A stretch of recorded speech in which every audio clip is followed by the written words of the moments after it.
Welcome to Built to Win, the podcast created to help you level up your business game by developing a success mindset made for the long run.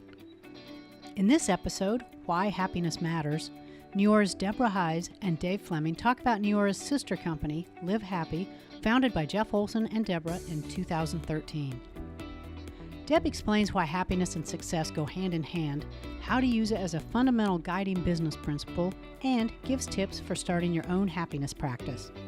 She also tells how you can observe the International Day of Happiness on March 20th.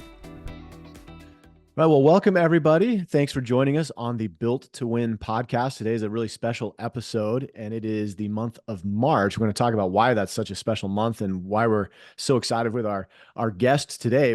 My name's Dave Fleming. I'm your host for this episode, and with me today is a very special guest that we're going to be talking about happiness. And you might be wondering, what does happiness have to do with entrepreneurship and leadership? And the correlation between true happiness and success might be more directly linked than you've ever realized before. My guest today, and also co-host of this podcast, is Deborah Heisz, who is the co-founder of a company called Live Happy. And it was founded on this idea that people can choose to be happy, but you have to know how to do that. And so, Deb, it's always a pleasure to work with you. And I'm super excited about this episode because I think there are a lot of people out there that probably don't know what Live Happy is, even though there's a massively successful podcast on it, 6 million plus downloads at this point and growing every single day. But first and foremost, like, who are you and what is your role with Live Happy? And let people know, like, how does this relate to what we've been doing? Well, Live Happy is a passion project of mine. Jeff and I got together to get started working on it really in 2013. We launched a website called livehappy.com. It's still active. It's still, go there for all things happiness. We have the Live Happy Now podcast. But for me, I came out of the world of personal development. Prior to working on Live Happy, I worked on a magazine called Success Magazine.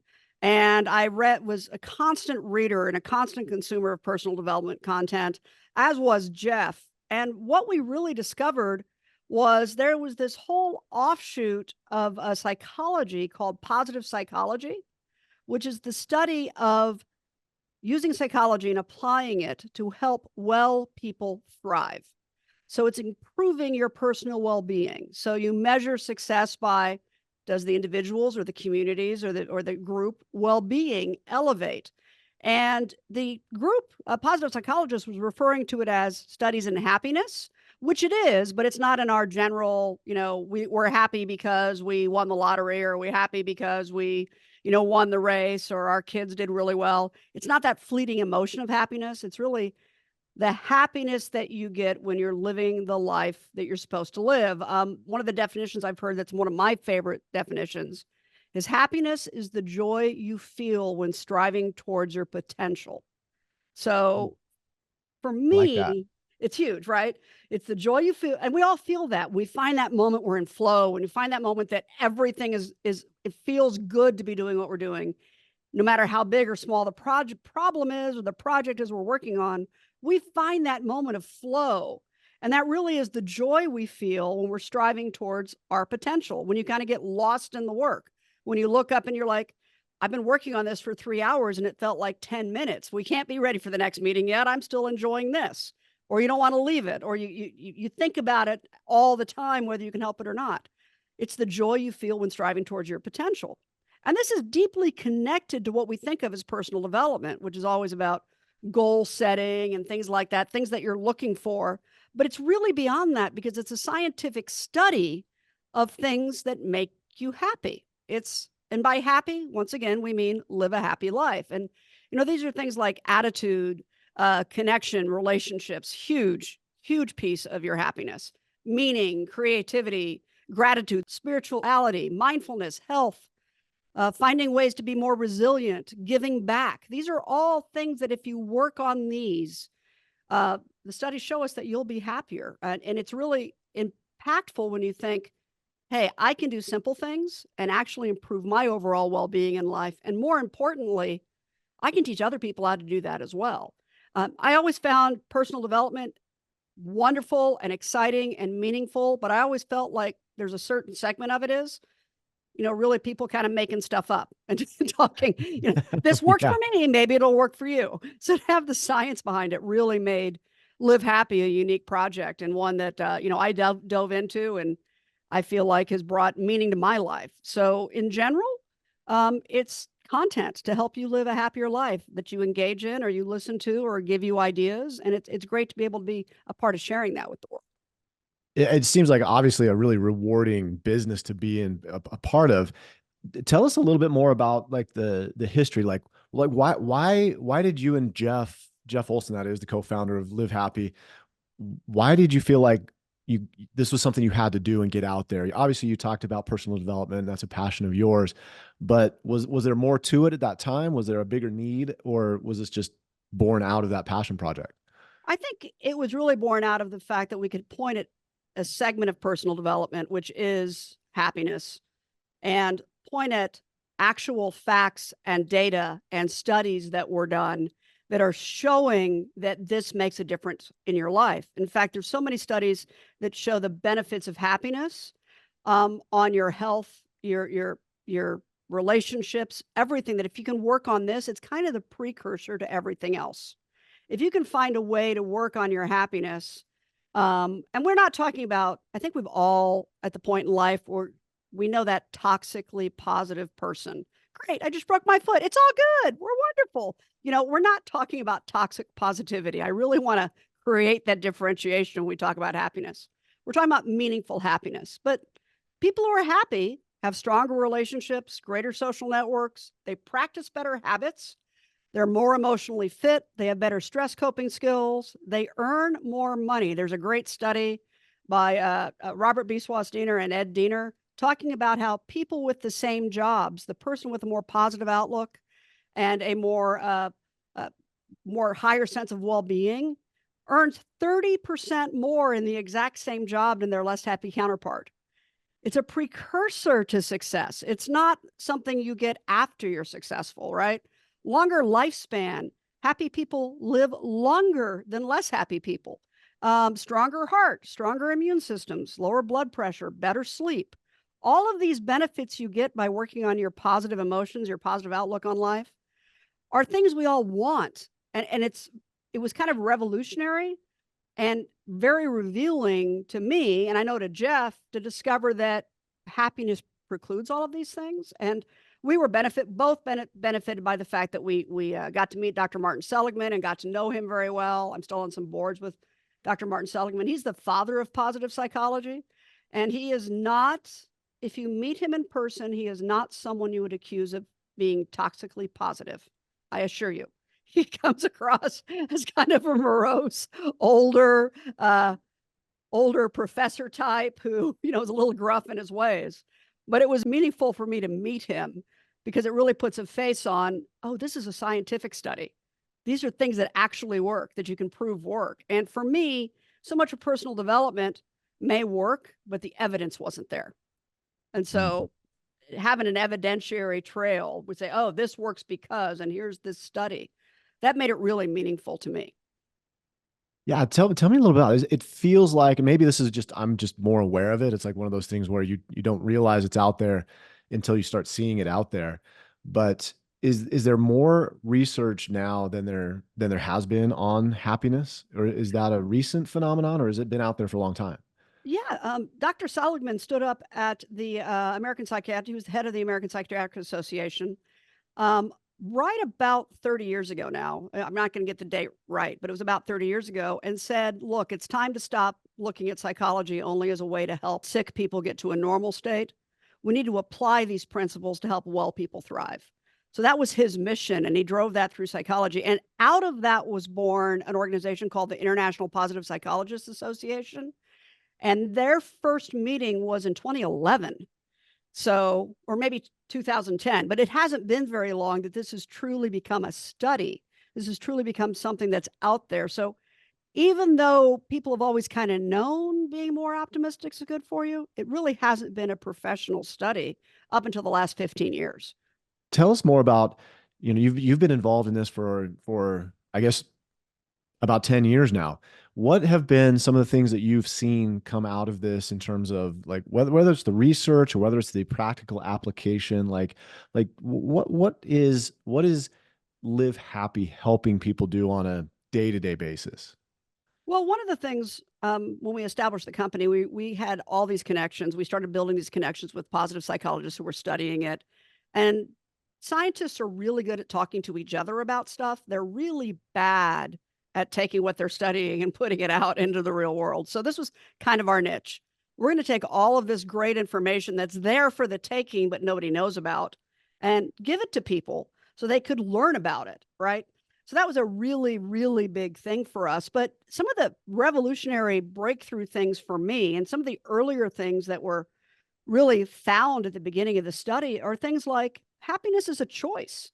We all go through life thinking that we're either happy, sad, that she's a Pollyanna, she's a negative Nancy, whatever it is. We all give these labels. Oh, that's just how they are. But the reality is only 40% of how happy you are is based on your DNA. Yes, it plays a part. If you're someone who is, predestined to feel a little more pensive or a little more anxious or whatever, you're not, you are. Somebody else isn't, right? Somebody else is just a more natural risk taker. That exists. But only 40% of whether you're happy is made up by that genetic component. Another 10% is environment. So if you think about it, for most of us, our environment is our home, our office, going to the mall, whatever it is. Our environment can have an impact on our happiness, but unless you're living in just abject poverty or in a war zone or under the threat of, let's just call it what it is, if North Korea, right? that environment only plays about a 10% role in how happy you are. So if 40% is genetic makeup, 10% is environment. The other 50%, now this comes from a work from a woman named Barbara Fredrickson, but the other 50% is choices you make on a daily basis, things you can do to be happier, things you can do to improve your overall well-being. These are things that you have control over. So that's one of the things I think that, most people don't realize. And if we can just get most people to recognize that, no, you're in charge of how good you feel, of how you're living your life, not somebody else. The world isn't happening to you. One of my favorite phrases is, if you're not working on yourself, the world's going to work on you. Happiness is a way to work on yourself, focusing on things you can do to build your resilience, to build to improve your attitude, to be healthier. All of these things can have a positive impact, but there are things you have to do, and they make up the 50%. For most people listening, I've got to believe that that's probably news to them. Like that environment is only 10% of your happiness. So if 50%, and I mean, like, I love that. I love the idea that we are in control of our happiness, but that probably comes as no surprise to anybody who's listening to this podcast, is that we believe in taking control of our destiny, and that it is possible to make those correct decisions. Maybe not correct, probably not the right word, but making decisions that lead to something positive. So if I'm sitting down and I'm coming to you and I'm like, okay, Deb, you're the co-founder, CEO of Live Happy. I'm interested in being happy. What are some things that I could do on a daily basis? You mentioned like happy acts, and you mentioned some things, some principles that people can do. Can we dive into that a little bit, like in terms of the practical application of like, how do we go about this? Like maybe I am negative Nancy, and I've got to overcome that 10% or that 40% that's my DNA. What do I do about it? Well, there's a lot of things you can do. In fact, we have what we call these 10 practices, which is the list I read to you earlier. And those are 10 things you can work on. But the key is picking out the one or two to work on at a time. Please don't try. Anybody who tries to change a habit, you can only change one, maybe two in a 3 or 4 month period. So don't think in terms of, I'm going to do it all, because you'll just fail, right? No one can actually change everything in a short period of time. But there are habits that you can adapt and things you can do to immediately begin seeing results. And when I say immediately, I mean within 30 days. one of my favorite is the practice of gratitude. So anybody who listens to the Live Happy Now podcast knows that the host, her name's Paula, and I talk about gratitude a lot because it's really impossible to be grateful and jealous at the same time, right? Or grateful and envious, or grateful and feel like you're being shortchanged in life. If you work on your gratitude, it will improve your overall well-being and how you see the world. In fact, there's been some studies shown that if you focus on finding good things, so if you train your brain over a period of time to look for something good in life, you're going to improve your happiness. And if you do it, you're not going to go back to your earlier set point. So what do I mean by that? So if you take the time for 21 days to look for and write down 3 things you're grateful for every day. So today you started, you haven't done it before, you're doing it, and you're going to do it for 21 days. Studies show us that 6 months after you stop, you only did it for 21 days, you still have a more positive outlook than the day you started. So it's really important to look at it from a standpoint of you're training your brain to look for the positive. So when we talk about writing down three things you're grateful for, I have 3 kids. I can't just write their names down every day and say I'm grateful for them. That doesn't work that way. The way it works is I'm really glad that Zach finally put away the dishes after making his own breakfast. That's good today. Tomorrow it's got to be something different, right? Or thank goodness my children finally folded their socks. Okay, that's good today. But you have to find that gratitude in there. It's not just, it's not tongue in cheek. You actually have to take the time to feel grateful and to think about it. And if you do this for a while, it will improve your overall well-being. And so that's one of the things I like to talk about people doing. Another one is, and this one's difficult for a lot of people. Who here has been told to have a more, or who listening has been told to have a more positive attitude? Like just go have a more positive attitude. That's easy, right? Just go do that. Yeah, just suck it up. Like yeah, exactly. Like just put a smile on. Yeah, yeah. exactly. We all know it doesn't really work that way. But what does work is doing something along the lines of say yes to more things. In fact, challenge yourself to anything anybody asks you to do for a period of time. Say yes. You may hate it, but by saying yes, you're engaged in an activity to pull you out of whatever funk you're in, right? The ability to say yes opens up possibilities. It opens up the idea that good things can happen. Whereas if your answer is always the de facto no, if your brain first says no to when somebody calls you up and goes, hey, would you like to go? No. That is a negative attitude that reflects out. But if you say yes, but I can't do it this week, I can do it next week, it becomes a more opening, engaged conversation. And that comes to work too. I mean, one of the biggest things I think biggest mistakes people make in their work environment is only doing the things they know they can be successful at. And so they choose to not do something because they're scared. You just did a great podcast with Amber on this. You choose to do something that you're scared you're going to fail at. You don't do it. So you push right up to the edge and then you don't do it. Well, if you're only ever doing things that you know you're going to do really well at, if that's all you're ever doing, it doesn't feel real good. It feels safe, but it's not positive. Sometimes that failure, that taking that next step to do something you can't, something you maybe wouldn't ordinarily do or you're not very good at, is the step you need to take to cross that hurdle into believing in yourself more. Because a lot of time attitude issues are you just don't have the belief. A lot of attitude is creating belief. So that's one thing on attitude. Say yes more.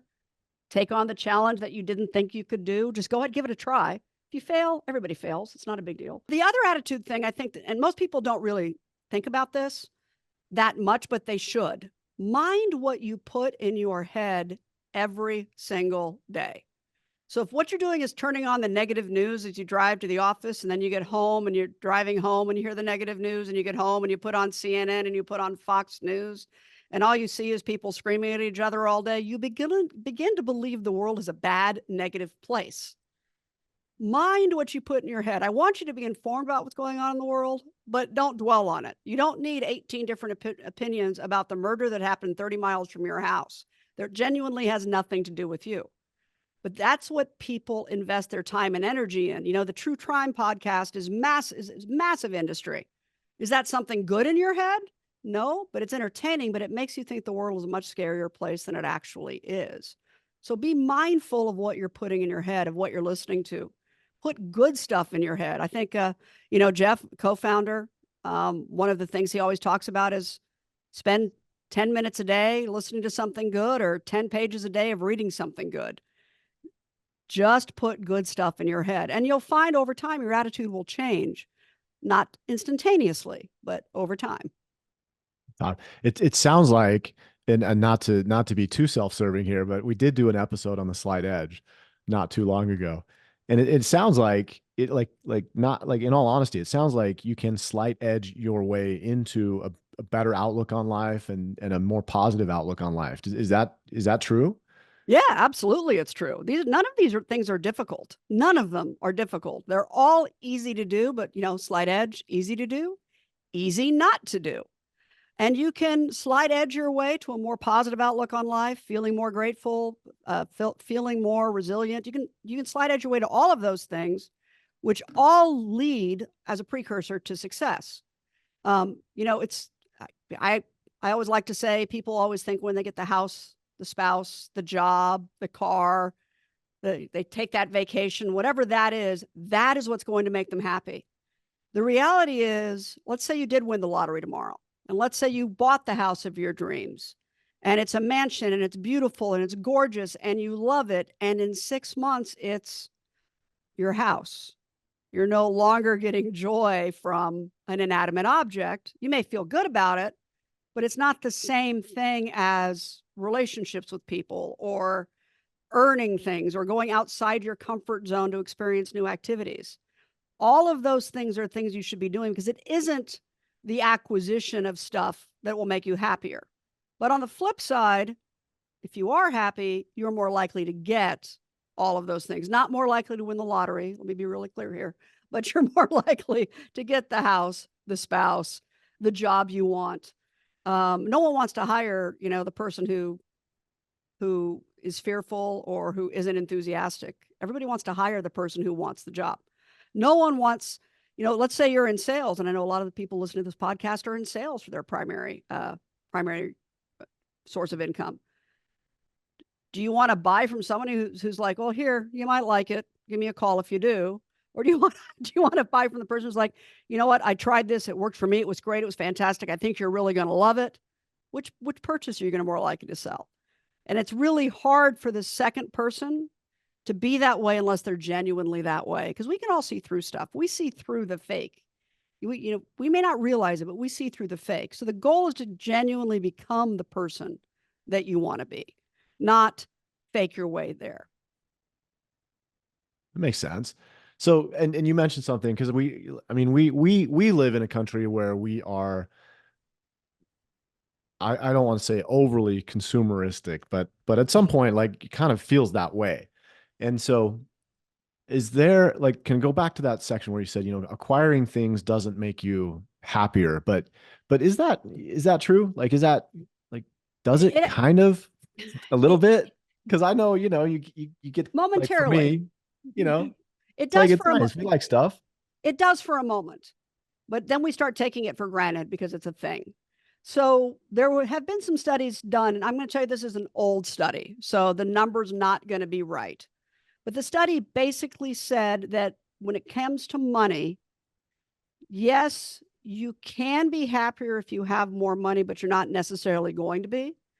And really, at the point that you have enough to pay for your food, your lodging, your immediate needs, and maybe take a vacation, which at the time was about $70,000, that more money wasn't going to make you happier after that point. Now, there's a point where, I may not be able to buy happiness, but I can buy the yacht and park next to it and walk across. There's a little bit of that thinking, but the reality is that doesn't mean those people are happier. It just means they have more things. Because when they really studied happiness, people who were able to meet their basic needs, do what they needed to do, had enough to do those things. The next level of happiness was really more related to deeper relationships, better health, things that you can have with more money, but not the money themselves. Got it. the So money itself. it's not the money, it's not the things, it's what the money allows you to do that gets that next level of happiness. Like that's I think an interesting thing, because I think, a lot of us believe, I mean, we're this is an entrepreneurship, this is a leadership podcast. We talk about success, and we talk about, and a lot of people will equate money with success. And I don't necessarily think that's wrong. It's not that the money is the success, it's that the money frequently comes as a result of the hard work that you put in.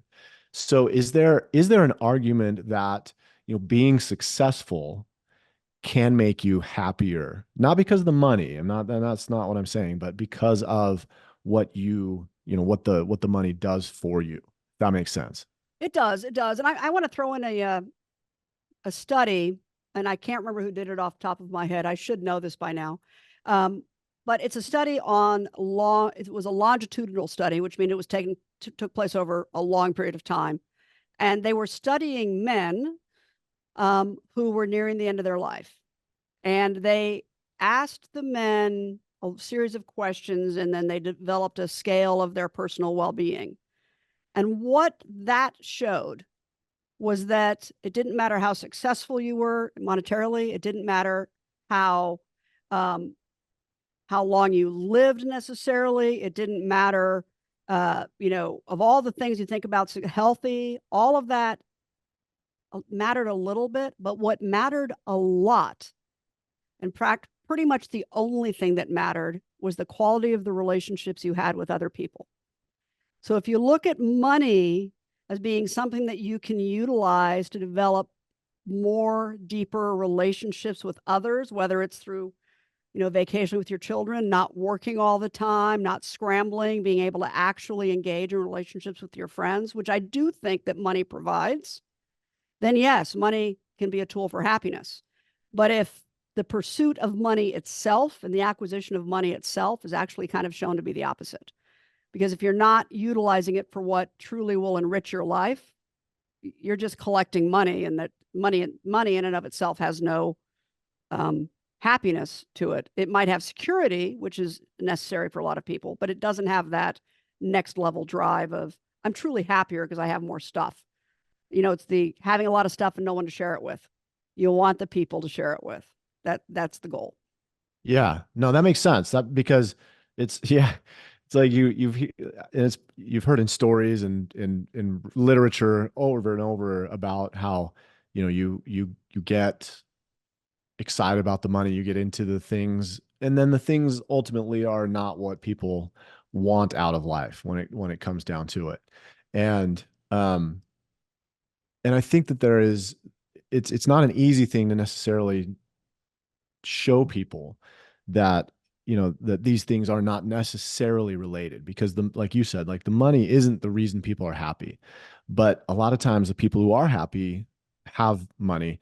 And that's something that we deal with, especially in the business that we're in, is people are showcasing their lifestyle. They're showing that they're successful. But I think the point that we're trying to make here is that it's not that the money makes you happy, but it's actually that the people working on themselves leads to that skill of being able to be happy.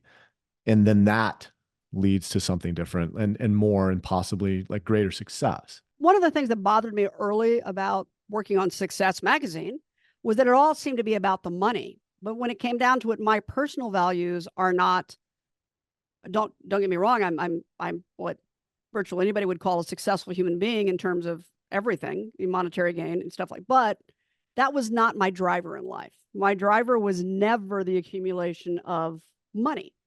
And I think that what bothered me about Success Magazine, a lot of it was about how to get more money. And I know that just as like we know a lot of people that are happy because they have more money, we know a lot of people that are really, really unhappy who have a lot of money. And, yes, Hollywood and our bloggers and all that stuff like to highlight that. But money in and of itself is not genuinely what makes people happy. It's what you do with it, like anything else. Relationships are everything. And all of the studies show it. One of the unique things about relationships, and this is one of the things I think we lost in the pandemic, is being eye to eye with somebody, being in a relationship where you're sitting in a cafe and you're having a conversation. It actually raises your oxytocin, which is the positive hormone, to be in a positive conversation with someone when they're in the room, in a way that it doesn't when it's over social media or where it's over video screen. We lost that. And by the same token, negative interactions produce cortisol. So we want to avoid those. And naturally, we try and avoid them as much as we can. They're a necessary part of life sometimes. But what oxytocin does, if I'm sitting with you and we're sitting in a cafe, and this is from Barbara Fredrickson's book, Love 2.0, and we see somebody riding a pink bicycle backwards with a monkey on their shoulder out of the window, and you and I don't even know each other, and we both laugh, but we notice the other one laughed. That's a micro moment where we're actually building trust between each other, even though we don't know each other, because both of our oxytocin levels are up.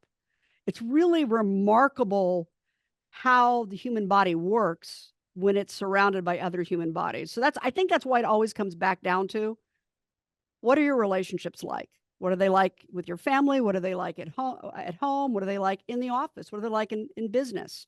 Trust, depth of relationship, it's all critically important to our happiness. And, more and more we're discovering happiness is critically important to our success in life. I think that is a statement we can all get behind. What do you do next? Okay. We've talked about a lot of great ideas. We've talked about like mindset and specific things that people can do. What advice would you give somebody who says, okay, I like everything that I've heard. Now what? Well, I want to tell a story first before we wind up. So there's this little boy, and his name is Garami, and he was born in Tibet, and he was born blind. And in that culture, if you're born blind, it means that the gods basically have frowned on you, or you're being punished for something from a past life, or your parents are being punished or something like that. But when you talk to this boy, he'll tell you he's the luckiest person in his village. And you ask him why he's happy, he'll say, I'm happy because I'm blind, which is a bizarre thought. But it turns out there's another young woman, a German woman, who went blind by the age of 12 and actually developed a Braille language for the language he spoke. It didn't exist before her. She was only 22 when she developed this language. She developed the language. She opened a school for the blind in his community. He went there. So she created this opportunity for him. He's the only one in his community that can read and write, and he's the only one that has access to a computer. So in his mind, I'm blind, and that makes me lucky because I get all of this stuff that other people don't get, and I'm happy. He's the only one who can read and write in his family. He's the only one in the village who can speak 3 languages, and the only one who gets to work on the internet. In his mind, I'm lucky. We should all be so lucky, right? To understand what we've been given and to understand the joys of where we are. And I think we spend a lot of time wallowing in what's wrong.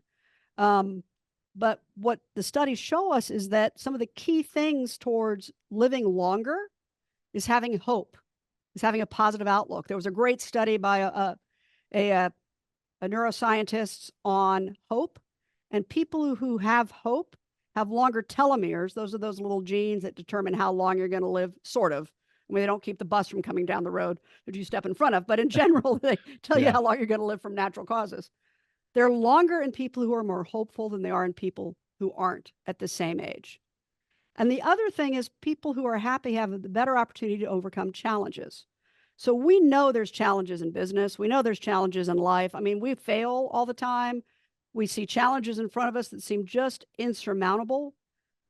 But building your resilience, having that outlook that, you know what, that may have gone wrong, but I'm lucky because. And I think you'll find very few people listening to this podcast who aren't lucky because of something. Build your resilience, list your wins. They power you through the next thing. It really is important to focus on, people are reluctant, as you know, to focus on themselves. But focus on yourself through this with the idea that if I do this better, I'll have better relationships with my family, my community, the people I work with will be able to get more done, and it's more beneficial for them. So that's really where we want people to go. Work on yourself so that you're working on your workplace, your community, your family, and we're bringing it all together. But we are in a world that is filled with negative things bombarding us all the time. So pick something, work on one thing, figure out what it is. We have some great resources for you. Go to livehappy.com. One other thing we probably need to cover, because this is being released right at the International Day of Happiness. That's March 20th. That's right. We were talking about happiness, and we kind of got into happiness, but yeah, tell us what is the International Day of Happiness? So the United Nations in 2012 declared the March 20th to be the International Day of Happiness. The Kingdom of Bhutan recommended it. They were using as their travel campaign, come see the happiest country in the world, which they're not the happiest country in the world, but they're pretty far up there. Come visit us. That was their travel campaign. So they went to the United Nations and got March 20th declared the International Day of Happiness. That was about the time we were starting to Live Happy. We grabbed onto that. And, Jeff spoke at the United Nations once on happiness. I spoke at the United Nations on happiness. Really about people understanding that this is a good thing for not just individuals, but for the population. And we started a program, and we do it to this day. We've done it for 10 years in a row, and it's called our Happy Acts campaign. In fact, I just ran into somebody last weekend, a gentleman named Oscar. We were in Mexico together with him, Dave, if you remember. He's done 10,000 happy acts. Wow. 10,000. And he keeps a journal of them. He writes them down every day. It's phenomenal. But we do this Happy Acts campaign in the month of March. We call it a social intervention campaign. And what we're trying to do is get people to stop for a moment and do intentionally, with intention, something good for somebody else. You've always heard about the pass it on Starbucks coffee line. That's great. That's a good thing, opening a door. I find more meaningful writing a thank you note, reaching out to somebody who you haven't talked to in a long time and just saying, how are you doing? What's going on in your life? Do something to make the world a happier place by reaching out to another human being and doing a happy act. You could also pick up litter or, volunteer at the animal shelter, whatever it is you want to do. But the goal here is to get as many people doing as many happy acts as possible. It's important you do them with intention, not just, oh, I said thank you this morning, I'm going to count that. No, that's not what we mean. You have to count it at the moment that you're doing it. And by the way, when you do something good for somebody else, all the studies show that you feel better than the person you did something good for feels. It's just where we're wired. We're selfish, even in our happiness. Yay, I did something for somebody else. Pat yourself on the back, but you feel good about it. But what we ask people to do is not only do happy acts, but go to our virtual wall, which is at livehappy.com/wall, and post that you saw somebody else do something, post that you did something, share happy acts ideas, share anything that makes you happy. And if you're posting on social media, all you need to do is hashtag happy acts. That's happy ACTS. Hashtag it. It's going to populate to our virtual wall. So we try and get as many posts from as many countries around the world as we can. We also do walls in person. We've done more than 3,000 walls in elementary, middle, and junior high schools alone in the United States. And we've had happiness walls in 40 countries. But our goal really is just to get as many people as possible to do something to make the world a happier place in March and tell us about it so that hopefully they inspire their community and their friends to do the same. That's awesome. Happy acts. And, but doing it with intention. I love it. I love that you're like, you've got to be thinking of it, which goes right into what you were saying earlier. Like you have to make these choices intentionally in order to get the results. And so what a great way, what an easy way to do it. But to get that, to start that process of learning to be happier. This whole concept is amazing to me. I think it's just absolutely awesome. What an inspirational discussion. Thanks so much for being on here with us. This is, man, what a great episode. I think we're getting a lot of great feedback on this one. Can't wait for everybody to listen and get used to this. Well, it's a joy. It's a joy to me to be able to talk about happiness, because for me, when I discovered it, was like this personal discovery. Like, I didn't understand that other people weren't wired like I was. Like, I'm wired for challenge. I'm wired to I can't hit a baseball, but man, I'm going to get up to bat every single time and swing. I am wired to take risks. And it was really, just really revealing to me to discover that other people aren't. and then discover that they could be a little more wired that way. And, it really, so to me, it's a tool that if people just knew about it and that they had control. It's so awesome. I just love the idea of people taking action in their own lives to get what they want out of life. It's a great thing. It is a great thing, and lucky to have you at the helm of Live Happy, and also being part of our podcast here. Thank you so much, Deb, for jumping on and talking about this. This has been absolutely wonderful. Appreciate it, Deb. Thank you for coming on. Thanks, Dave. Always fun. Always fun.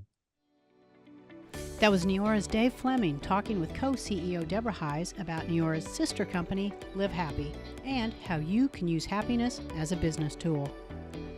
Be sure and visit livehappy.com/wall to share on the International Day of Happiness on March 20th. And be sure to join us for our next episode, going live on April 2nd, as Neora's co-founder Jeff Olson talks with author and renowned real estate broker Ricky Carruth. We hope you've enjoyed this episode, and if this is your first time of listening to Built to Win, we invite you to go back and listen to our story from the beginning. You can find us wherever you download your favorite podcasts. And while you're getting to know us, be sure to rate us and leave a review to let us know what you think of the show.